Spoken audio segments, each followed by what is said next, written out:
myself. I am Burdette Cooley. I'm on the Board of Trustees of the State Historical Society. I've worked with Charlie Epperson with this sign and been really happy to do it, and Charlie has just done a real bang-up job. He's the man that's went out, beat the bushes, hit the drums, and brought us all together and got this thing rolling. So we don't take a long time here. I'm going to go ahead and get Charlie on, and we'll go with it from there.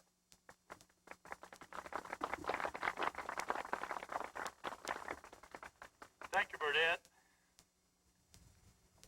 I consider this to be quite an honor to be standing here before you at this dedication and memorial for a very special friend of mine. I don't intend to get into depth. It's just exactly what Dennis Shemin meant to me, other than to say he was a very close friend, and I miss him tremendously.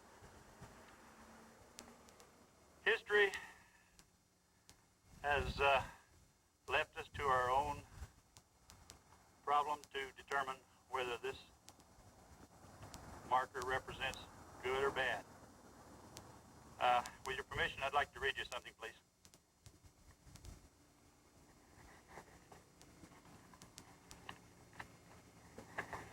Okay, the marker notes that the battle is sometimes referred to as the Harney Massacre. Historical markers call attention to significant events, for good or bad, just as there is a marker for the Sam Bass train robbery.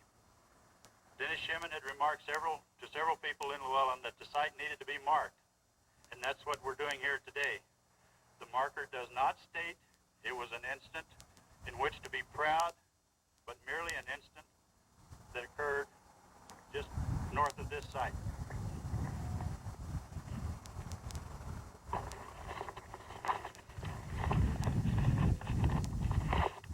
Also at this time, I think it's appropriate that we recognize our committee members who worked on this, along with Burdette and myself, Gene Jensen, and Jack Pollock. And I'd like to say that normally getting money out of people is just close to pulling hen's teeth. But this was a fun situation. The money that was collected for this was given freely. It was given quickly because I think everybody knew just exactly and had the same feeling that I do about Dennis. Also, we want to offer our sincere thanks to a number of organizations, foundations, businesses, and individuals who contributed to this marker. Without their help, this could not have been possible. It was done in record time. The manufacturer was done in record time. The pad that it sits on today was done in record time. There's a lot of people that we need to thank for that. We'd like to also thank the Garden County Community Foundation, which acts as a depositor for the funds. They have an accounting for all of the funds that was raised. If anybody needs an accounting sheet, they will certainly provide it for you. The Garden County Historical Society had a hand in this marker. Especially we want to thank Jim McKeeman and the Garden County News, Jack Pollock of the Keith County News. Without these people, news would not have spread as it did. They were always willing to print about anything that we needed them to print. It was free of charge, and they did a bang-up job, we think. Our special thanks go to some members of the Highway Department. Gary Hawley from Sydney, a superintendent for the Road Department. He was instrumental in getting this thing through in about 6 weeks' time, whereas normally state government red tape, it would take about 6 months. We just missed the last date by a matter of a few hours, so we've had to postpone it until today. Tom Vogt at Chapel. He is a supervisor for the Department of Roads. he gave us a lot of help on this setting of the marker. Alan Sandberg, a crew chief at Oshkosh, is responsible for getting the pad put in and setting the marker itself. And if I missed anybody in our special things, I certainly apologize, because it's not our intention to slight anybody. We've had good response on this thing. I'd like to turn it back over to Burdette for the introductions of the speakers. Thank you, Charlie. We appreciate it. And I'm going to say one thing more about Charlie. You know, in the interim, right after the death of Dennis Shimon, Charlie called me and he says, just want to do something. And I said, I agree with you. And he says, what could we do? And I said, well, Charlie, I don't know. I said, I guess, let me give that a little thought, because it's just kind of, you're coming on me kind of strong here. And I got to thinking, I called him back and I said, Charlie, let's do it. I said, I remember when I was up at the Blue Water battlefield with Dennis, and I probably heard 4 times Dennis talking, and he says, I cannot understand why this Blue Water battlefield has never, ever been recognized. It was, I think, the first battle in Nebraska.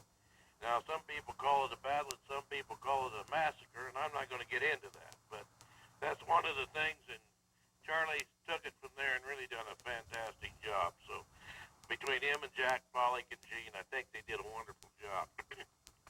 Well, thank you. Well, let's move on. Our next speaker is the chairman of the Nebraska Game and Parks, one of our local boys from right down here at Lemoyne, Nebraska. He's done a wonderful job. He's got on the Game and Parks and become chairman, and believe me, you've got to have something in you to get this job done. With that in mind, and I thank you for coming, Tom Plummer. Thank you, Ed. Honored guests, ladies and gentlemen. First, I want to echo a little bit what Burdette said and compliment those who conceived this idea as a method of and way of honoring and memorializing Dennis Shimon. I think this is one thing that Dennis would approve of and would be proud of this marker. When Jack Pollock asked me a few weeks ago if I would say a few words here, I began to collect a few thoughts of things I wanted to say. And at this time, I would like to share with you some of those thoughts. Dennis Shimon was a long-time employee of the Nebraska Game and Parks Commission and a dedicated participant of the events in this area.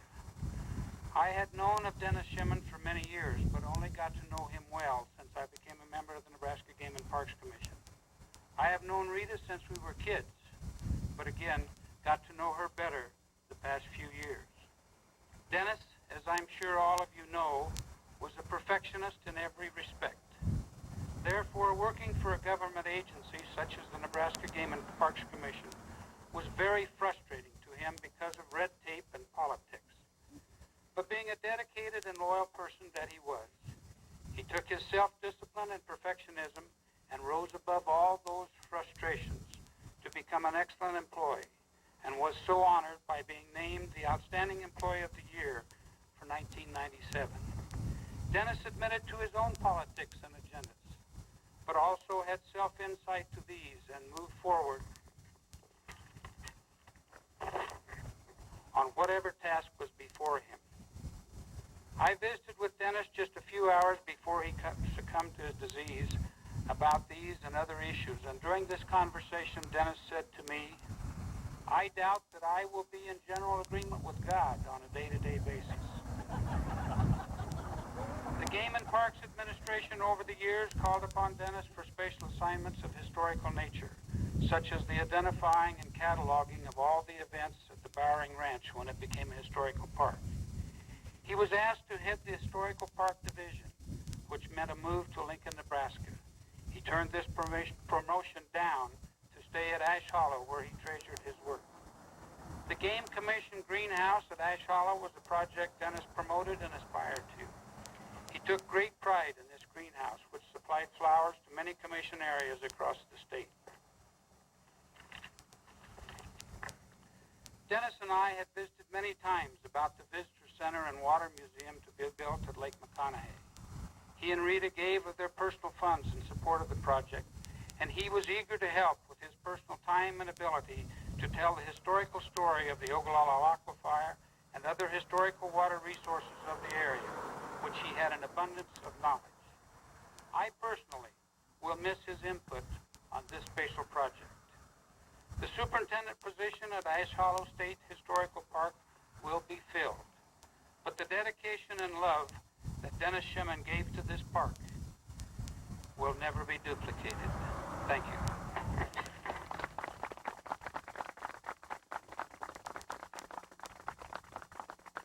Thank you, Tom. Very well said. Our next special tribute and guest and member of the committee, Gene Jensen.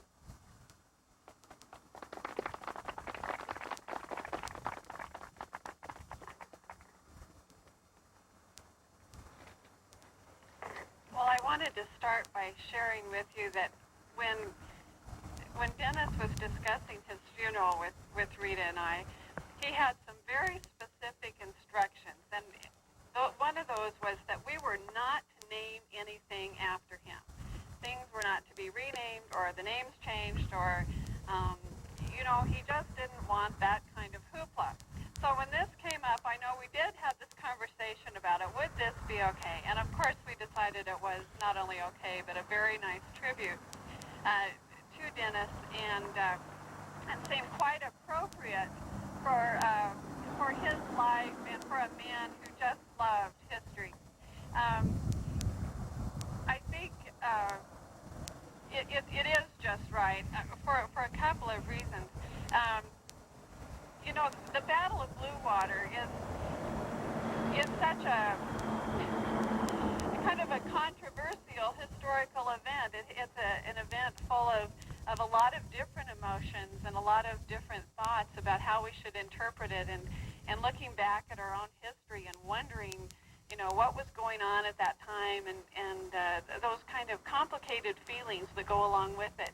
And it seems like that's just right in this case, because Dennis loved the full scale of human emotion and human behavior.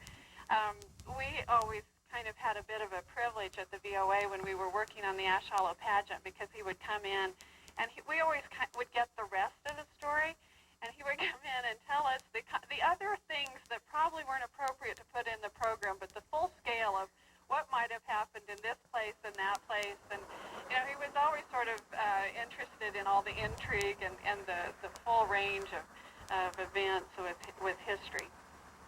I think that it's just a great pleasure to dedicate this memorial to Dennis, because as a community, I don't think that there is anyone who has lived in Garden County who has done more to further the historical value of our area.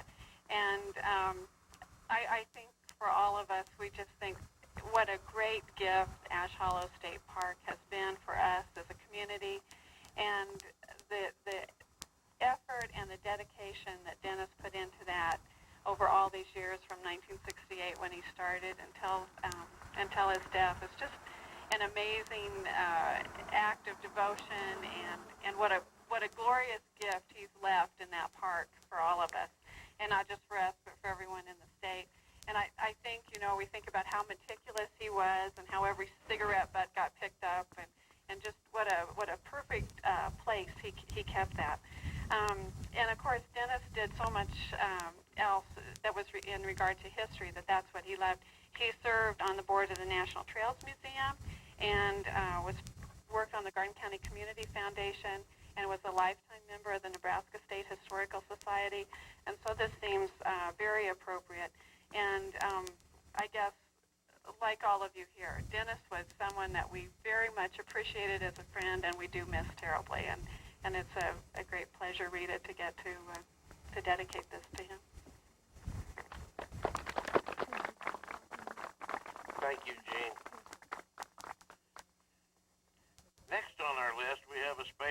guest, who was Dennis's former boss, Steve Kemper, from Fort Robinson Regional Parks Manager. Steve?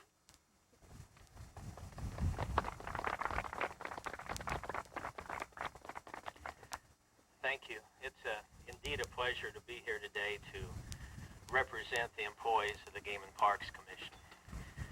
I think we would all probably agree that when thinking of the memory of Dennis, one of his most notable attributes that will always come to my mind is probably when you consider whether it's professional or layman historians, Dennis had the total respect of those people. He will always be known as, I believe, one of the foremost authorities on not only Ash Hollow, but also on this trails era in Nebraska. And going a little further on that, because of his early involvement at Ash Hollow with the acquisition, the development, all his interpretive efforts, I think this helped solidify, so to speak, and really enhance the state's efforts in protecting many of the other historical sites that were throughout the states. There were some very notable sites that were being threatened by commercial or agricultural development, and he was one of a few individuals that helped put together and formulate a plan to save these areas. And we're talking about places like Fort Kearney, Fort Atkinson, Rock Creek Station, Fort Hartsuff, Buffalo Bills Ranch. But he helped, both of us had a very interesting and influential supervisor at that time, Bob Killen, but Dennis especially. I was just a youngster coming on the scene in a sense, but Dennis especially, his involvement really assisted in the development of this system. So today we stand here, I believe, I'd say in honor and in tribute to this man.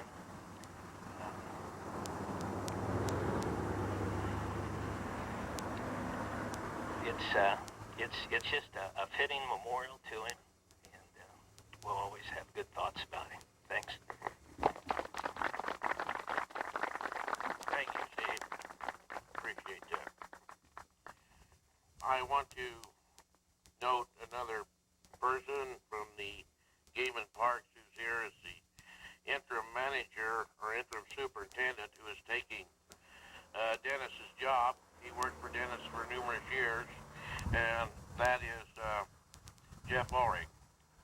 He's standing right over here.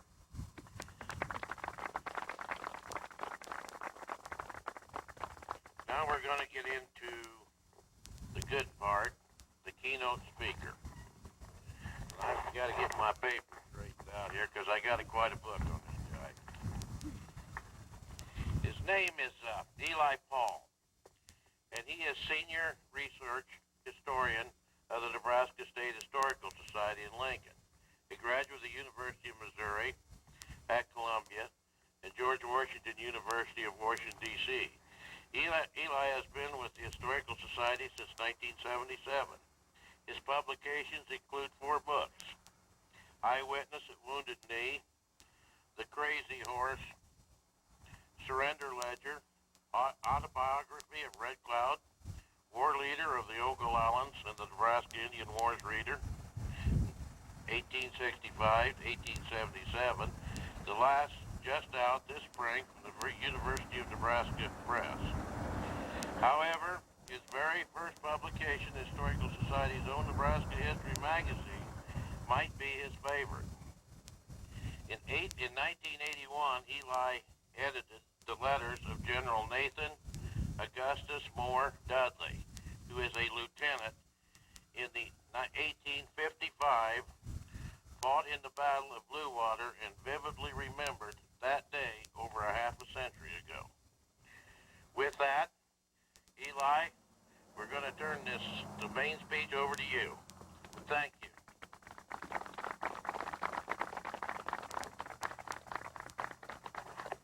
Well, this is an honor to be here today.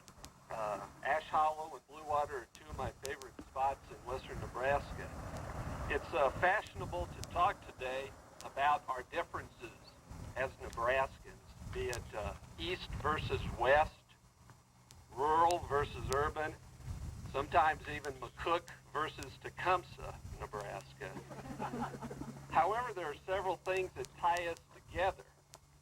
I-80, the route I came along, or the Great Platte River Road that all those settlers followed 150 years ago. Today, it's also Cornhusker football that tie us together. Sometimes it's the dang crazy weather we have, that we all have all across the state. But there's something else that connects us, and that's our history. And these big blue slabs of aluminum are one very tangible item that illustrates that. We have almost 400 of these historical markers across Nebraska. Taken together, they tell a great story about a great state. This marker on the Blue Water Battle is the latest edition. It's a marvelous contribution by and for the people of the North Platte River Valley, and it's long overdue. 180 words, which is what one of these markers contains, can barely do justice to the events of September 3rd, 1855. So I'll give you a couple more perspectives from that day to sort of flesh out that day. One of them is from the man that Burdett Cooley mentioned. That was Lieutenant Nathan Augustus Monroe Dudley, who is the only thing bigger than his name was his ego. I'll read an excerpt of one of his letters he wrote a half a century after the Battle of Blue Water and his recollections of it. The command was roused by the guard, waking the officers and men in a low tone of voice with orders to fall in on our company streets. No matches were to be lighted, no pipes or cigars to be smoked, and no loud talk or noise to be made.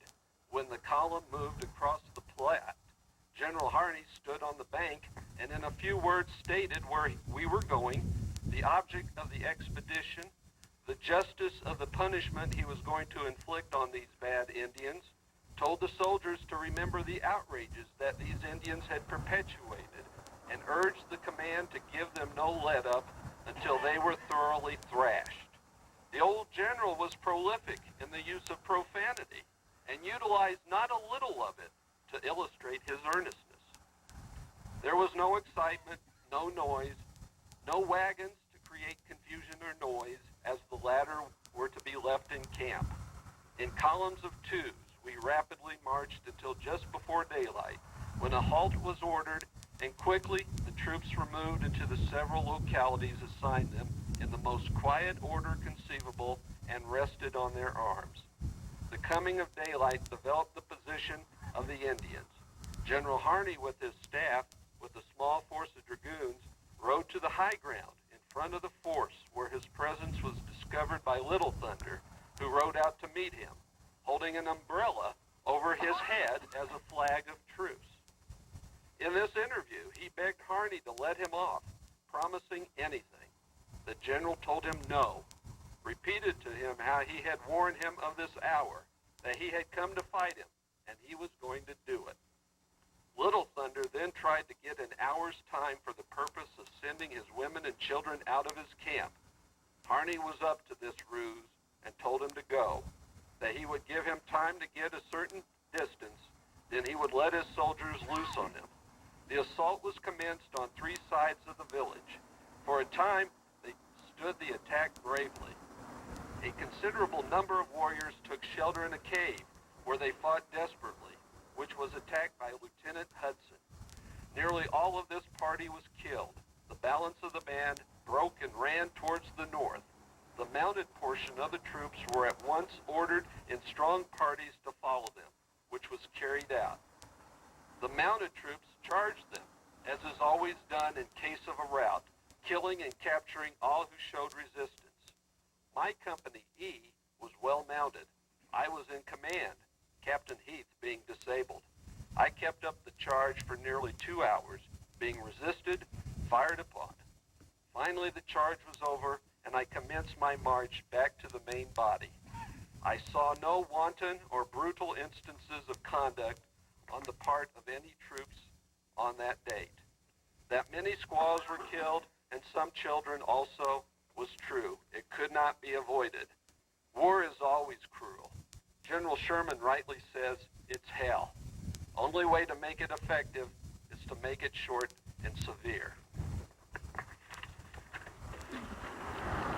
Well, that's one account of the battle, but there's another account that I'd like to read to you. It comes from a Sioux woman by the name of Kokowin, who was present that day in the village of Little Thunder. The chiefs, after leaving General Harney, threw away the white flags of truce and began to fight. Spotted Tail and Iron Shell fought side by side. When I saw that there was to be no peace, I started to run without a thing, not even my blanket. The smoke and dust of the battle almost blinded me. As I looked around, I could see the soldiers galloping after groups of old men, women, and children who were running for their lives. Some were running across the valley, only to be met by soldiers and shot right down. It seemed as though there was no place to go. There were wounded horses every place. Some of these were trying to get up, but couldn't. If I only could have run upon a wounded horse that could travel, I would have got on one with which to get away. Only the bravest men were fighting, while those not able to fight or who had no guns had to retreat. Finally, as I ran, I looked back to see if anyone was following me. Sure enough, there was a soldier just taking an aim to shoot me down. If I had not turned around that instant, he would have shot me right in the middle of the back. But by turning, the shot tore my stomach wide open just below the belt. The bullet ripped me open for about 6 inches, a glancing shot. The soldier thought he had gotten me and went on after the shot to look for others to kill. I saw a washout nearby and crawled toward that place. I finally reached it in an exhausted condition. I laid down in this hole and covered myself with the tumbleweeds that had collected in it.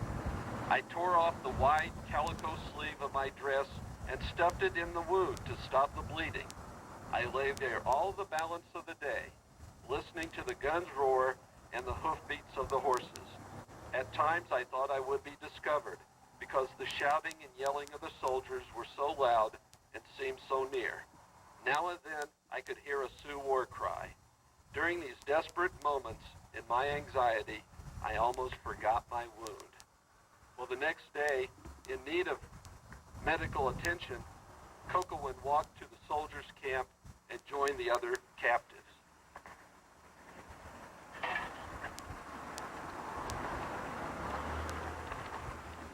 If I might indulge you a few moments further, another perspective I'd like to give you is the year 1977. 1977 was an interesting year besides the fact that I started work at the Historical Society.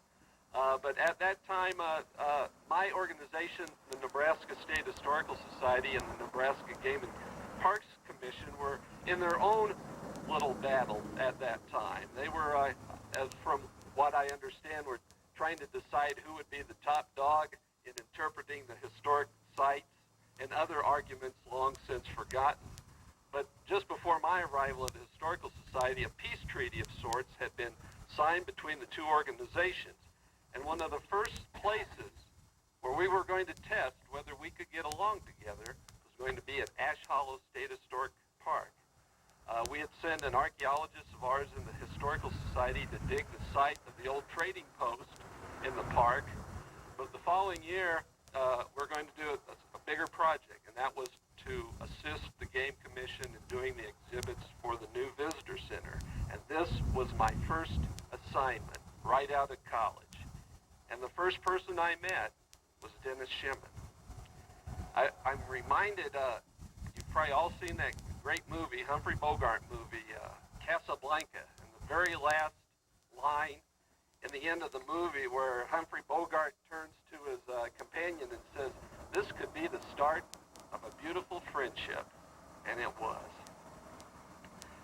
Well, the partnership between our two organizations got off to a great start then, and it's been very good ever since. It's resulted in some great successes for the people of Nebraska here and across the state, all the way from Fort Robinson at one end of the state to Fort Atkinson at the other. If any animosity existed between the Game and Parks Commission and the Historical Society, it ended at Ash Hollow. Now, only if we could say the same for the U.S. Army and the Sioux Nation in 1855. Finally, I'd like to add, we all remember and we all note Dennis's famed meticulousness and attention to detail. I just want to assure you that don't think I didn't write this marker as if Dennis would be reading it word by word. But also, I remember his enthusiasm about Ash Hollow Trail history and the Blue Water site, and that enthusiasm was always infectious. I hope Dennis would have approved of this marker, and I think he would have. I'll always think of him when I pass by, which is what these markers and what our history should do. Remind us of the past. Thank you very much.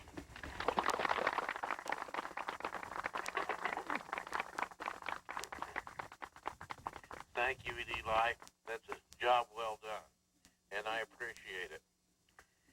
Now for you that may not know where the Blue Water battlefield is, and I have to apologize for our beautiful background here, but there's nothing that we can do about it, you know.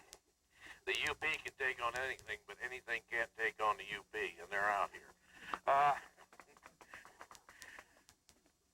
It's right due across where my finger's at. If you look between these cars, you will see what's called Rattlesnake Hill. And that is it's a butte that sets up there. Actually, it's called Rattlesnake Butte. And it sets up there in the air, and down below that, in the Blue Creek, is where the battlefield took place. And like I say, you can see it if you look between the cars. Now we're going to go on and kind of get ready for the veiling. And thank you, Eli, for that wonderful speech. We do appreciate it. Now I would like to ask Charlie if you would have anything else to say. And I would like to ask Rita and you if you would unveil this marker and show the people what we're talking about.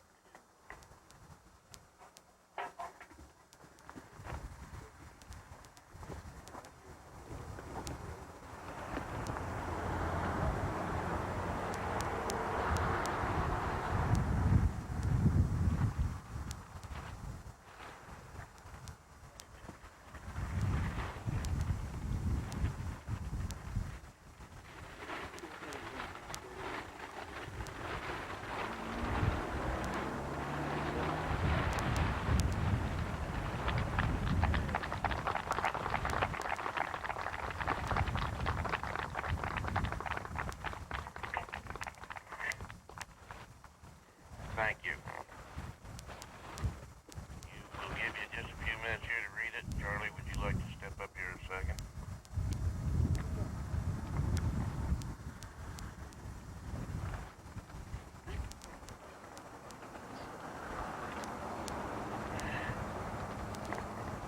I think Charlie's got something to do here. We have a photograph that was taken by Jack Pollock. He explains that it was taken on a day very similar to this and that he intends to upgrade it. But at this time, we would like to present this to Rita to hang on her wall in memory of this occasion. Thank you.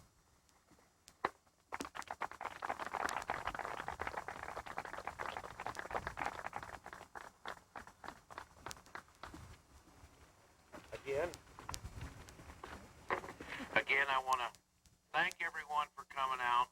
I want to thank this committee, especially Jack Pollock, he was unable to be here today, but he just done one bang-up job on getting this all organized.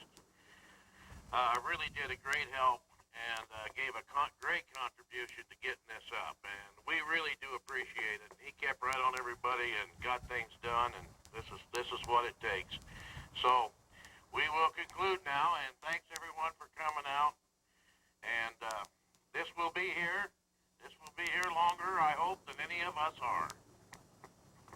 We would certainly like to invite you all and encourage you all to stop down at the rendezvous down there. They're going to have some really fine food here about 5:30, and I can testify that it's very good.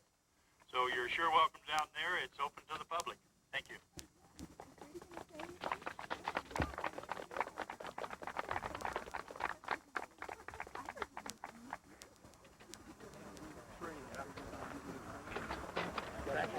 Good.